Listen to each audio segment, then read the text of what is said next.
شام ہونے کو تھی اور سردی بڑھنے لگی تھی۔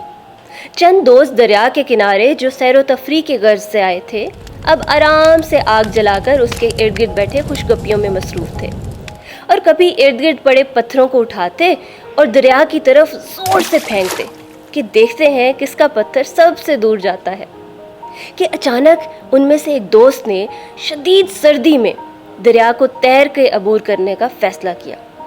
تمام دوستوں نے اس کو بڑا سمجھایا کہ یار تم کیا کہہ رہے ہو، تھوڑی دیر میں تو رات ہونے والی ہے، پھر ہم کیا کریں گے؟ لیکن اس نے ایک نہ سنی اور ان سب کو بھی آمادہ کر لیا۔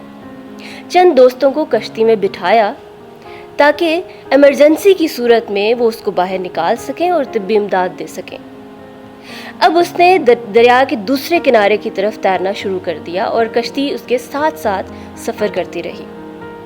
جیسے جیسے وہ آگے بڑھتا گیا سردی شدید اور دھند گہری ہوتی چلی گئی۔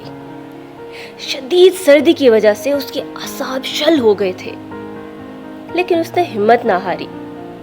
جیسے جیسے آگے بڑھتا گیا اور رفتہ رفتہ دھند گہری ہوتی چلی، اتنی گہری کہ چند فٹ کے فاصلے تک بھی کچھ دکھائی نہیں دے رہا تھا، لیکن اس نے اپنی کوشش جاری رکھی، لیکن کچھ نظر ہی نہیں آ رہا تھا۔ آخر کار اس نے ہمت ہار دی اور شکست تسلیم کر لی۔ ساتھ اس کے دوستوں نے اس کو بہت سمجھایا کہ دیکھو یار، یہاں تک آ گئے ہو تو تھوڑا اور برداشت کر لو، تم بآسانی طے کر لو گے، تم کر سکتے ہو۔ لیکن اس کی ہمت جواب دے گئی تھی۔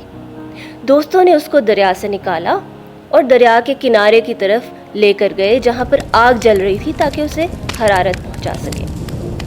چند ہفتوں بعد انہی دوستوں کی ایک محفل میں گفتگو کے دوران اس دوست نے کہا کہ میں اپنی شکست کے بہانے نہیں ڈھونڈ رہا، مگر حقیقت تو یہ ہے کہ مجھے کچھ نظر ہی نہیں آ رہا تھا۔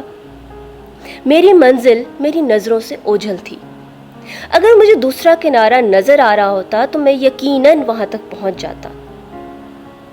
میری شکست تھکن یا پھر شدید سردی یا پانی سے نہیں ہوئی، بلکہ میری شکست دھند سے ہوئی، کیونکہ اس کی وجہ سے مجھے کچھ نظر ہی نہیں آ رہا تھا، میری منزل جو ہے مجھے اپنی نظر نہیں آ رہی تھی۔